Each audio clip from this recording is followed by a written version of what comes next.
Hello, and welcome to the Social Psychic Radio Show featuring Jason Zook.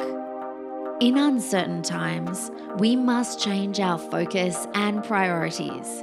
This show will highlight social justice issues with the goal of expanding minds and increasing unity, love, and mutual respect for ourselves and our planet. We support the Black Lives Matter movement. Our show aspires to promote social spirituality, which simply means that by coming together, we can solve any of our problems, including the goal of bringing an end to all forms of hate, discrimination, bias, or oppression. We must protect our environment, reform our criminal justice system, and protect every citizen from police brutality. When we come together, it becomes possible to bridge the gaps that plague our society and divide us from within. We the people means everyone. Hello and welcome to the Social Psychic Radio Show. This is Jason Zook. It's a great pleasure I have the opportunity of presenting special guest Neil Elliott to the show today. To any outsider, Neil was highly educated, owned a profitable consulting firm, and had a successful career and an amazing wife and family.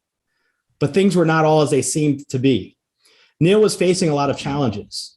In a phrase, he was in a dark place. Quite by accident, he discovered a higher road. As he traveled that road, he found the key to transforming his life. Over the course of the following year, Neil lifted himself to an inner state of love, peace, joy, and abundance. His perspectives on life changed entirely. His troubles and tribulations were his impetus to find the key that enabled him to revolutionize his life. Neil learned that the search for a better life does not entail positive thinking, saying affirmations, chanting mantras, or traveling to India to sit at the feet of a guru, or any other popularized method of finding yourself. The key to ascend in both spiritual perception and truth, you need to use the right process to break through your entrenched human ego barriers. For nearly 3 decades, Neil read hundreds of self-help and spiritual books and took self-development courses. All of them offered hope for change and improvement, but nothing fulfilled his needs or genuinely delivered on its promises.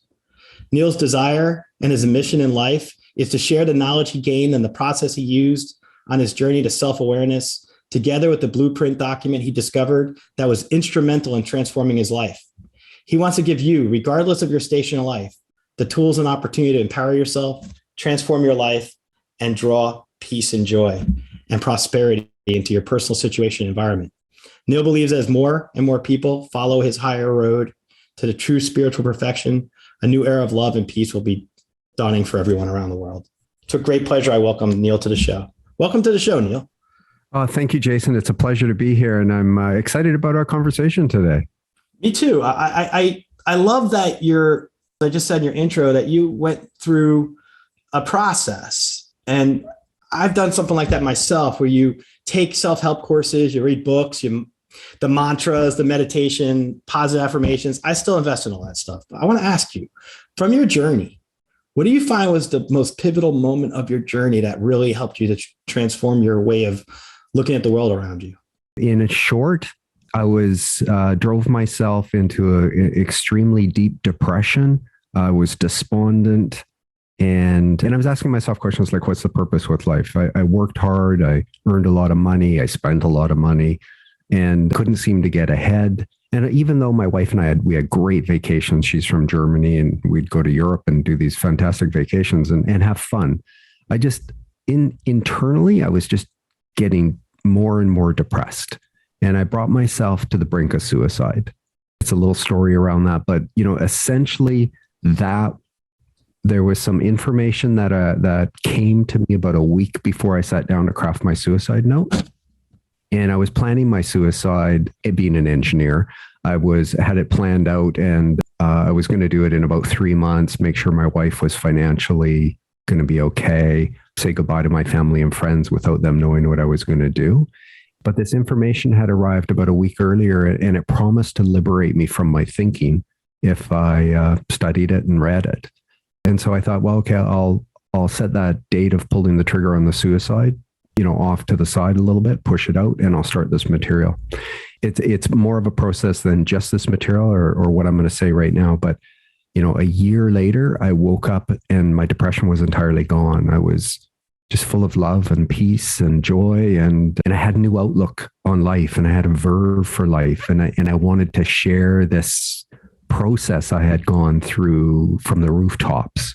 And I thought, okay, well, people are going to look at me like I'm a nutcase. So it took me a couple of years to figure out, the best way to do that is to write a book, be candid about what was in the, about my life in the book, so that people could learn from that. And they could read my book and make a decision for themselves, whether it made sense to them, this process and this new knowledge that I share. And if it does, great. And if it doesn't, that's not a problem, Let me ask you this, because that's a lot to unpackage. And I identify with a lot of things you're talking about with mental health stuff, depression, suicide, and coming onto the other side of things with your book. I want to ask you this, because that's a lot right there for me to, with our audience. I'm sure there's a lot of people in the audience that can relate to what you're describing in terms of mental health problems. I like to think of mental health like if you have a broken elbow or a broken arm, right? Everyone would give you the cast and write on your arm. And when you're younger, that was like the big thing. And if you have like a mental health issue, people really still shy away from it. Don't talk about it. It's not something you should bring up. And after we've all gone through the last 2 years, I would say the best thing we could do is change that altogether. And the fact that you're coming on a show to talk about this topic makes me feel very good about our conversation, because I think it's just so important that we address these issues head on. And that's what I like about your personal struggle. I've dealt with mental health issues my whole life, and I can completely tell you that with your suicide situation, my heart goes out to you. And I'm so happy that you were able to find a light and find encouragement, empowerment, and then use that to turn it around and create a book for yourself. That's transformation. And it's powerful, and it's encouraging for anyone else who struggles out there to think, you know what? You're not stuck with mental health. If you really don't want to be, you could take the steps, come out of the darkness, let people know about it, find support for yourself. I just want to appreciate that you shared that with our show, because that's important to bring up. I do want to say this, your book, how did you start the steps to writing your book? What was it that motivated you and prompted you to write your book? Because when I experienced what I experienced, and we'll talk more about that, but when I came to have this spiritual awakening and this connection, and I'll call it the divine in our conversation here, but whether you call it God, our creator, our source, Yahweh, the Tao, whatever you want to call it, Allah, it doesn't matter. There's one creator, and so I'll refer to it as the divine for now. And when you get this spiritual connection with the divine, you feel this inflow of spiritual energy. At some point, what you've learned is true. And when you know that, your whole world changes. And I came to understand that, again, talk about this a little bit more with some of the science stuff that I share, but I came to understand that everything that I thought as right or wrong, true or false, good or bad, is really just a belief. And that everything that we see in our world and that we judge as right or wrong, true or false, good or bad, is just a reflection of our beliefs. And the other thing that is key to all of this is that the other piece of this is that it is through our thinking and our feeling that we create every experience and every event that comes into our life. And so some of the science stuff I read before this, near-death experience that I share that I read, not my near-death experience, but from a woman that I read.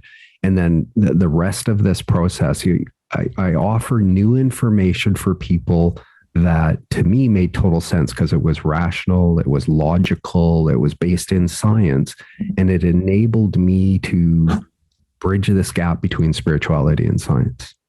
And when I did that and I followed the process I followed that I share in A Higher Road, I just came into this whole new world of being.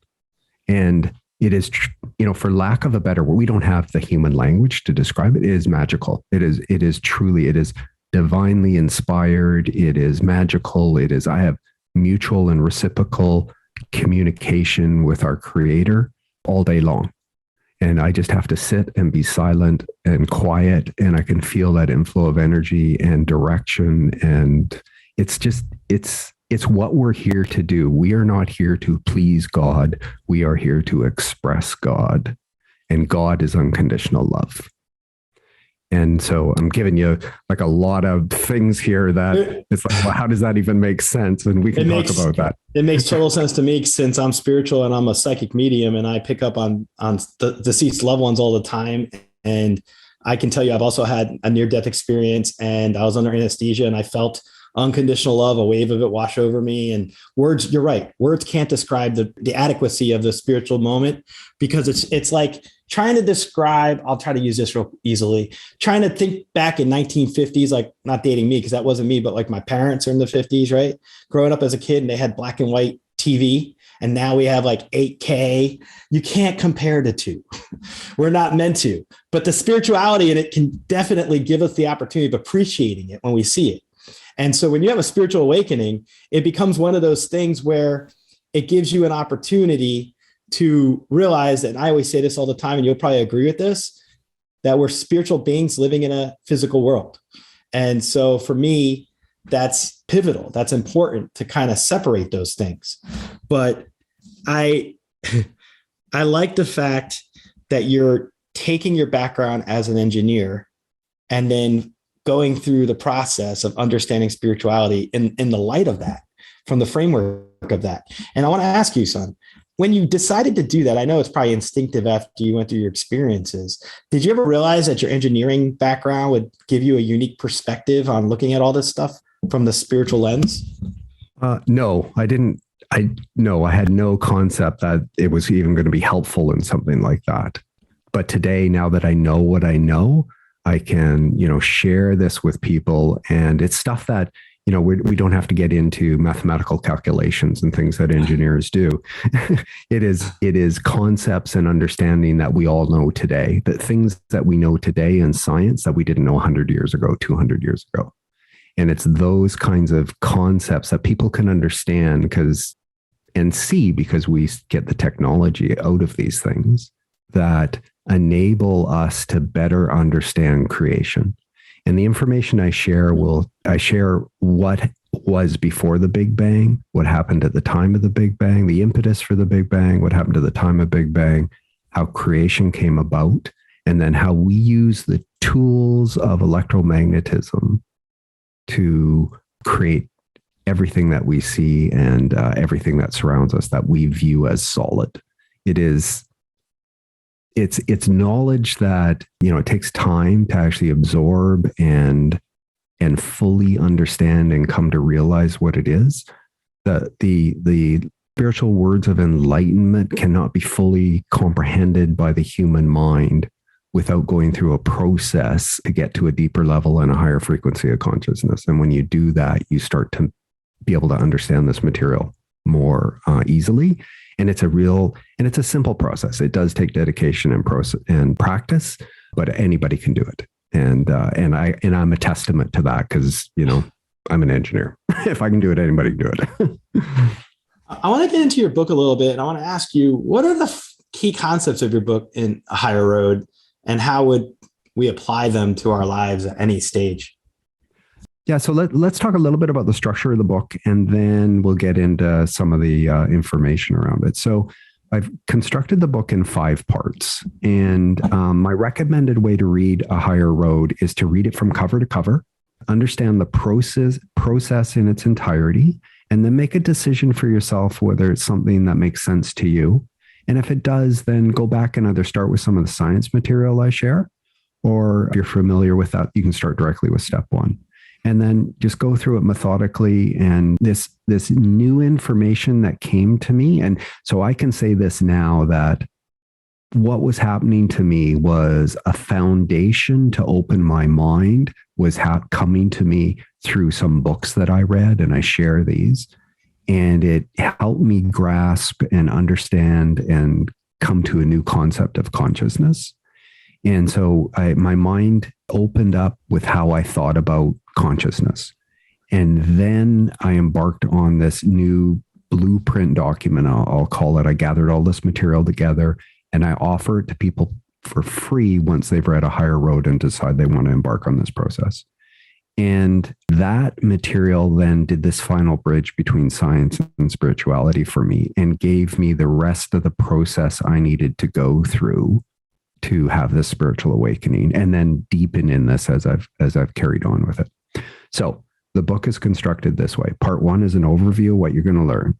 Part 2 is a memoir of my life. And I'm a very private person, but I made it very candid because in that memoir, I describe my thought patterns, what I learned as a child, and what I reinforced over my lifetime. And what we think and feel creates every event and every experience in our life. And so every of us develop our own thought patterns and our own way of thinking that creates these events that come into our life. And we can never connect the two. But when you understand how and why the universe was created and what your purpose is when you come here, you will start to be able to make these connections. So I write this memoir in part 2 of my book so people can go back and use it as a blueprint for themselves or a template for themselves to kind of, if they're interested, look at their own life. Part 3 of the book is really a discussion of consciousness, my new concept of consciousness. And I share some other authors I read that helped me on this path to lay this foundation to open my mind. Part 4, I share some of the information in this blueprint document. And part 5 is my personal experience and journey as I went through the 7 steps. I appreciate you sharing the structure. And just from looking at the way you laid out your book, I wanted to ask you about when you use your own, I would say it's your own perspective and it's your own, your version of the story, right? Your memoir, I should say. When you use that, how would you recommend other people could use your memoir as a basis for their own template to incorporate your beliefs? Yeah, no, it's a great question. So when you actually understand these processes in its own, and you understand how and why our thinking and our feeling creates these blueprints in consciousness that ends up attracting to us exactly what we're thinking about and what we're feeling, you can go back and you can start to dissect and look at how you think about various things as right or wrong, true or false, good or bad, the judgments that you make, your criticisms of other people, and which are based on your judgments, and how you view a certain circumstance. So I use excerpts of things in my life that I adopted when I was a kid, and then got reinforced as we became older. So let's talk about this for a minute. So when you come in as a baby, I'll even back up even further. Each of us, our souls are perfect. Our souls are fragments of divine consciousness. We are unconditional love. And when in the conception process, the soul is incorporated into that conception process when sperm and ovum meet, and you get a fertilized egg and you start the growth of this body. From babyhood to about age 5, your brain has not developed yet the ability to consciously make decisions for itself. So what it's really doing is it's a sponge. It's just absorbing all of your environment, your parents' feelings, their thought patterns, what they say, all your siblings, those kinds of things.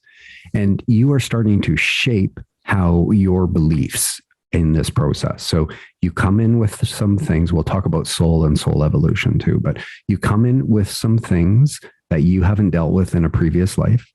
You come in with things that you need to learn in this life, and then it gets mixed with these concepts and belief patterns that you adopt as a baby when you are through this up to age 5. Then at age 5, you're still influenced by things that you learn and the people around you and all that kind of stuff as your expanded interaction with people grows as you go through school and stuff. And you're starting to reinforce your patterns of behavior. You're learning some new stuff and you're starting to reinforce your patterns of thinking and feeling. And we think we're becoming versed in the ways of the world, but what we're really doing is we're shutting our soul off from the light, from the connection with the divine. And the ego is in control of these things. And then at some point, the ego has complete control of your life. And, every now and then you'll get some inspiration that will be divinely inspired, and you may take that, but your ego predominantly has control for most people. And then what we do is we reinforce these patterns of thinking and feeling. So I explain exactly the patterns of thinking and feeling in my memoir that ended up creating issues for me later on in life. And so people, when they understand this process and they understand these mechanisms, they can go back and they can look at their own thought patterns, both consciously and subconsciously, that they've programmed into their subconscious, and they can start to understand how they think and feel and the kinds of things that they attracted into their life. And things that you think and feel will attract into your life, it might be a few days, months, weeks, years, could be many years in the future. But you'll be able to go back and dissect your own life and your own thought patterns and truly understand this. And when you understand these mechanisms, and then you have a process to cleanse yourself of this patterns of thinking and the thought patterns and thinking that have you programmed in your subconscious mind, and your ability to rebuild that into golden aspirations of divine consciousness, which are, I'm gonna call them that, and that's more in alignment with who you really are, who your soul really is. Then your life starts to change, and your outlook and your views of the world start to change. And that's what this process really is about. It's about transcending your ego and allowing yourself up to have this mutual and reciprocal communication with the divine, and your life becomes truly inspired. I know you were in a dark place originally. Do you feel that there are certain forces in one's life that can cause a transformation like the one you went through that you think could be a universal thing? Because I've talked to other people that have spiritual awakenings, and they always tell me they were triggered by the death of a spouse, or a bout with a disease, or a near-death episode. I wanted to ask your viewpoint on it. Do you think that spiritual awakenings can be triggered, I guess, by life events, certain life events that you experience? Short answer is yes, but the way I'm going to answer it is this, so I'll say two things. First is that it's only through lessons of suffering does the journeying soul gain self-knowledge to retain individuality after discarding the ego. Your soul's purpose in coming here to this earth, which is our school, is to learn and experience over many, many lifetimes. And there may be some people that come into this lifetime that have already begun that awakening. They come into this lifetime. They might not have to have a depression or, some other negative life event that triggers them to continue their process. For me in particular, it's obvious to me now that I needed to get to the place where I got to open myself up to learning this new knowledge and coming to this new understanding. So for me, it was this process, and for others, it will be as well. Well, and the reason I ask that is I believe that, like you said, your memoir could serve as a template. And I feel like your personal experiences with this stuff, memorialized in your book as well, your theories and your concepts, can help other people. It's like getting the Cliff Note version of the experience, but you get to go through the experience by following your example. And I think that's very empowering. That if somebody wants to learn about your experience, they can read your book and go through it the way you recommended. You read it first from cover to cover, then you can go back through and find the areas that really resonate with you. And I think that that's something that for itself, you've turned a negative situation into one of empowerment, enlightenment, and growth. I don't know if you've ever seen it that way, but that's how I see it coming from the outside in, looking at your situation and talking about it today. It's like, thank you. Those are very kind words. It's truth though. Like you come on talking about how you've been in this dark place and you were thinking about suicide, and look where you've transformed your life. And you're an author, you're coming on shows, you're talking about your own concepts that you've picked up on through your own experiences spiritually after your own, that's huge. One of the things I want to ask you, do you believe that you're an intuitive person? We'd have to break down the word intuitive, but I would say yes to that now. Okay. Prior to this, I would say no. I'll rephrase my question like I would in a deposition. I'll ask you this. Do you feel after going through these experiences and being awoke spiritually, do you believe that you gain information? I mean, you do, but I'm basically trying to ask you to clarify, how do you view yourself on the ability of seeing beyond the 3D world we're in right now? Time, matter, space. Oh, wow. Okay. And we can talk more about this. That's a great topic. So this process is initially more of a feeling and inspiration. And then at some point it becomes bigger than that. So for example, when we perceive things as solid. We see things as solid. And we know in science today at a subatomic level, we're all just energy. There's more space in this hand than there is anything solid, but we perceive that as solid. And we are in this materialized form under universal laws of cause and effect, materialization. We perceive this. This is part of this process, or it's like we're method actors. We come here and we adopt this ego, and we let this ego have control, and we fully believe what we believe. I mean, and we're fully ingrained in it. Yes, go ahead. I was gonna say, you're speaking my language, because I talk about how everything's energy. I read energy as a psychic medium, and how our loved ones, when they cross over, from the readings I've done over the last 20 years, they always tell me that they're connected to us. And it's all energy. And I tell people that our bodies are like the Cadbury. I like to use the Cadbury egg example, that our bodies are like the Cadbury egg and outer shell, and our spirit's really what's inside. And that if you break open the Cadbury egg, you got this soft, gooey stuff. That's who we are. That's the energy. That's spirit. It's all interchangeable.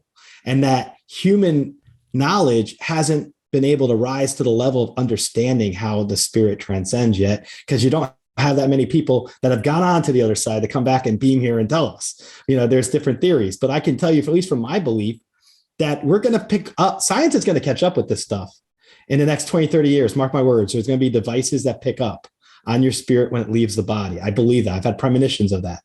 I think we're going to have, like we have computers and webcams and cell phones. I feel like in 30 years from now, there's going to be some type of device that can actually register the energy leaving the body. And I tell people that our deceased loved ones, when I pick up on them, it's like a Wi-Fi signal. You have to tune into it. And it's all energy, but you're basically speaking exactly my paradigm on this stuff, at least from my vantage point. And I think it's great. So can I just, let's add on that a little bit, or I'll Absolutely. Add something else to it. Please do. In the future, the way we detect illness and the way we detect the onset of illness will be entirely different than what we do today. Illness in an organ is really just a depletion of life force energy. And if you can replenish that energy, you can bring the health back to that organ. And in the future, what we're going to be able to do, so we have these screens right now that actually can show the body and show the various vibrational frequency of the various energies throughout the body. That can be detected on screens. In the future, what will happen, so there will be, and it'll probably start with hypnosis, but there will probably be, or there will likely be a process where we'll be able to link people's thought processes to the depletion of life force energy in an affected body part. That will be diagnosed early on and quickly, and people will be taught how to change their mental processes and their mental thinking before the onset of that illness actually comes in, or to be able to correct it if it's already started to happen. And so I think we already have the technology. It's just we haven't married the science yet. Now, universal consciousness is in silence and stillness. It is in equilibrium. It is two opposing impulses that are locked in an embrace. And it will never be detected by science. Science will never be able to understand where we come from. What it's going to take is it's going to take some spiritually awakened people that understand science, that can utilize what we know in science to be able to help us do things like what I just talked about, what you just talked about. But science itself will never be able to detect our creator, because our creator is in silence and stillness. So no matter how they probe science or how they probe space, they will never be able to detect where we actually come from. I could see that because there's knowledge to that we're not going to be able to understand either. Like our science isn't the higher level to it's like trying to understand things. Like I said earlier, black and white TV and 8K, you're not going to get everything on this level until you transcend to the next. Yeah. I want to ask you if you could talk about your book a little more and share with our audience the concepts itself. We've kind of got into that a little, but I also want to talk about the 7 steps. Yes. Well, okay. So let's talk about, so what did I have to do first? And this is in the science chapter and around consciousness. So part 3 of the book, this is the book that started, this is the process I used that started to lay this foundation for me to wake up to change how I thought about consciousness. So I used to think about consciousness as all in my brain. Anything that I had thought was something that I'd learned or been exposed to, or been taught. And all of the thoughts that I had, I thought were stored in my brain and emanated from my brain. And I'd cobble them together into concepts and sentences and stuff. And when I started this process, I read a book, which I share all of this in this science chapter, but I read a book by an author that really talked about mind and memes. And it talked about what we think as right or wrong, true or false, good or bad is really only just a belief. So that's the first thing that was a trigger for me, was to start and think about that. Anything that I thought was really just a belief. And that was a new concept for me, because I believed, hey, look, I'm an engineer. I know what's right and wrong. Gravity exists, right? It's we can prove that gravity exists. So that's right. If I stand in front of a bus, I'm not, somebody said to me, I'm more space than I'm energy. It'll feel solid. Put it that way. Yeah. If you stand in front of a moving bus, it'll feel very solid when you hit. Yeah, exactly. So, those are the kinds of things. So what I began to understand is that consciousness is not only in my brain and in my body, but it's all around us. And that I see now thoughts as more of this stream that goes by me, and I choose a thought out of that stream. And if I like it, I keep it. It might be a loving and a kind thought. It could be a angry and a hateful thought. But if it's consistent with my patterns of thinking, I keep it and I dwell on it and I like it. And if it's not consistent with my thinking, I just throw it back in the stream. And so I see thoughts as just all around us and go by my awareness in this stream. Then I kind of learned that, okay, well, what I believe to be right or wrong, true or false, etc., is really just a belief. And then I read a book on epigenetics that really described that what we think and feel affects the expression of a cell. So we can either promote the well-being of that cell and the health of that cell, or be detrimental to it by what we think and what we feel. The question is, what do you think and what do you feel, and which ones give you health and which ones are detrimental? I'm probably not going to say this exactly right, but my understanding is there's been some studies where if people use negative terminology, like certain words that are very like death and evil, that if you look at the molecules in water with that kind of thing, you'll show disorder. And if you show love and peace and joy, that you'll actually see the crystals and the molecules in the water will be ordered and configured. Have you ever heard about that study? So there was this was by a Japanese scientist. I can't remember his name at the moment. And what they did is they labeled bottles of water with, love or hate or anger or, kindness. And then they analyzed the molecules afterwards. That's so interesting to me to have that. I didn't mean to interrupt you, but when you were talking about it, made me think of that. Yeah. No. And that was, I don't know, that was 15 years ago anyway, or 10 years ago at least, right? Yes. So that's a great point. Glad you brought that up. And people can find that, on the internet. And you will also find everything else you find on the internet, which is things that try and debunk that. Anyway, so as anything you can find on the internet. Exactly. Read some books on neuroplasticity. And scientists used to believe that, back in before the 60s, used to believe that the brain grew to a certain size and then it atrophied over a lifetime. And in the 1960s, they discovered you could change neural pathways, how you think in the brain, and you could also grow new brain cells. And so I read one very technical book. I share both these again in A Higher Road. I read one really technical book, which was really great, kind of talked about all the research that developed these theory or this new understanding. But I read a really easy read book where, again, I offer this. And what it was by a medical professional that used real life examples of people that, for example, maybe one of them had a brain injury that had detrimental effects from that brain injury, and then how through specific processes they changed their neural pathways and grew new brain cells and alleviated all or some of those negative effects of that brain injury. So really what I'm doing is, is going through this process of opening myself up to understand consciousness in a different way, to understand that what we think and feel affects our biology and can affect our brains and grow new brain cells as well. The other thing that was important in this learning is that what we, if we think nutrition is important for our body and the things that we eat, what we expose ourselves to mentally, the food we consume mentally is more important to our health than what we serve our body nutritionally. So if you're always watching things that are detrimental, murder, rape, all of the things that are negative in life that we have are, just surrounded in memes or movies and television and radio, all of those negative things reinforce our thinking and attract to us individually and collectively these blueprints of consciousness that we put out to the universe to magnetize these negative effects to us in our life. That's later on for the conversation. And then I read this near-death experience. It's a book by a woman who had this near-death experience, and she had suffered from 4 years of this aggressive cancer that left her body from her waist to her head riddled with tumors and open weeping lesions. Her body weight went from a normal body weight down to 75 or 90 pounds. She couldn't lift her head. She's on oxygen 24 hours a day and required constant care. She fell into a coma.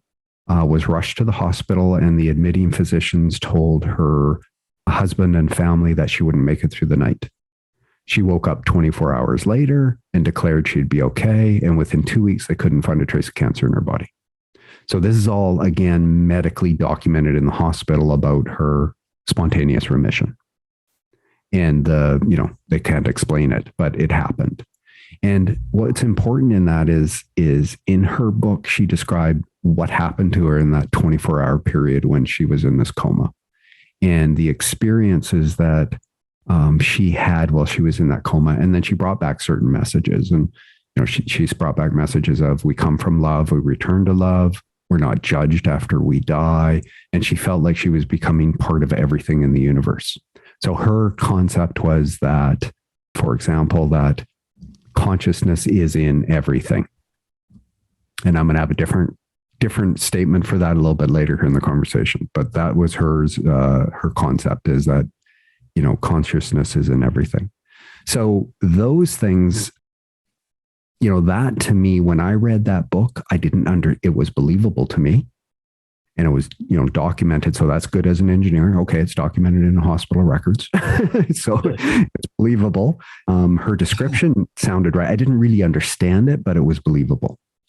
And what her message, so this is what I took out of the book at the time, because this is what I needed for myself, is that if I committed suicide, it would be okay. I wouldn't be judged. So it gave me permission to sit down, craft that suicide note, and plan my suicide. Wow. And a week before that, of course, this other material showed up that then promised to liberate me from my thinking. So I was looking for that last ditch effort to change how I thought. I'm sure that was a struggle for you that you had to overcome in the process by itself. It sounds like it's something that, thank God you're here today. But more importantly than that, when you're looking at your understanding of everything, I would say that your paradigm's enlarged, but you have a larger perspective because of everything you've experienced.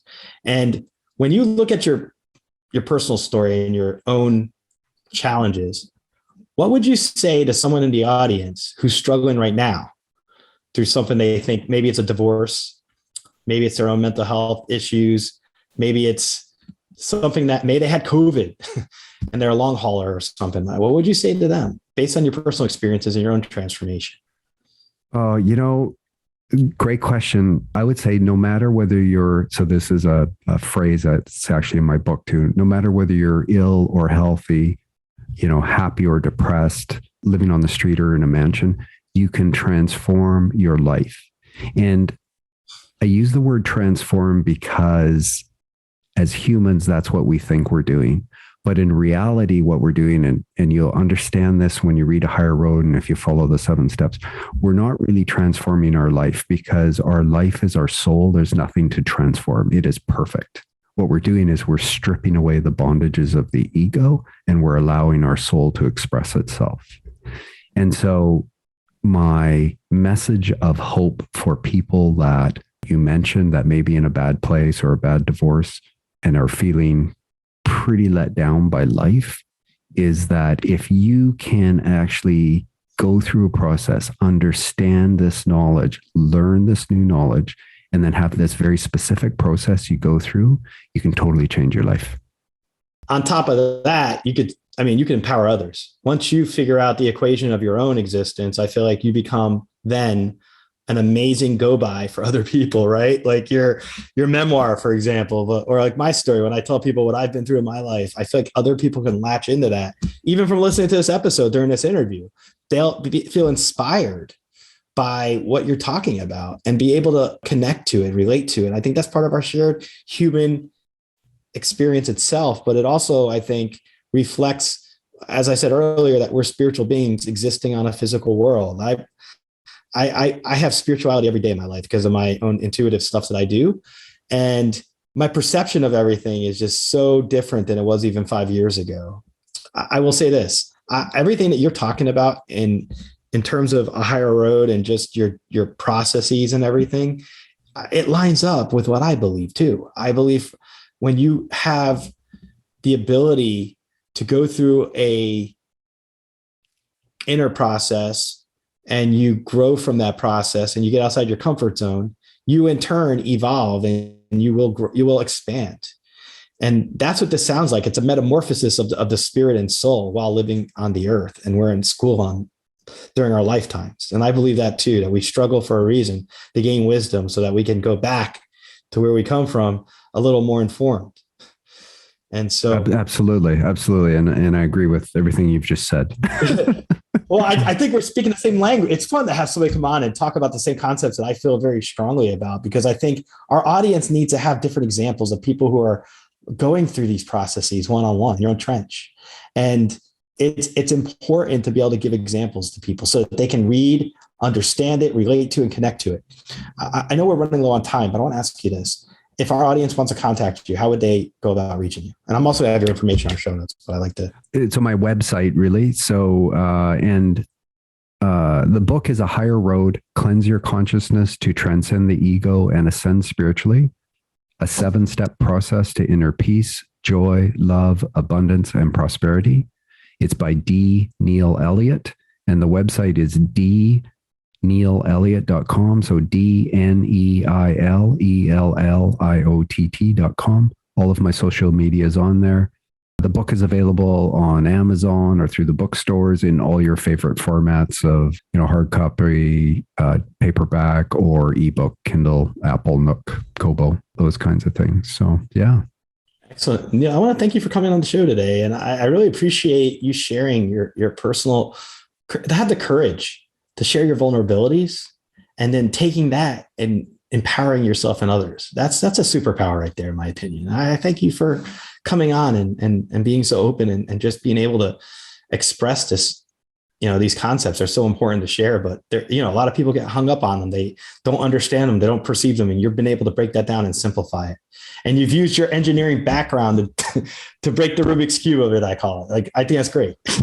Yeah. Well, thank you. Thank you so much. And I'll tell you, there's so much more. I could do another show with you for the rest of this. You know what I mean? There's just so much more to share with people and things that they can sink their teeth into and understand. So, yeah, I'd love to be able to have another episode with you, so to speak, to share that. Absolutely. I appreciate it.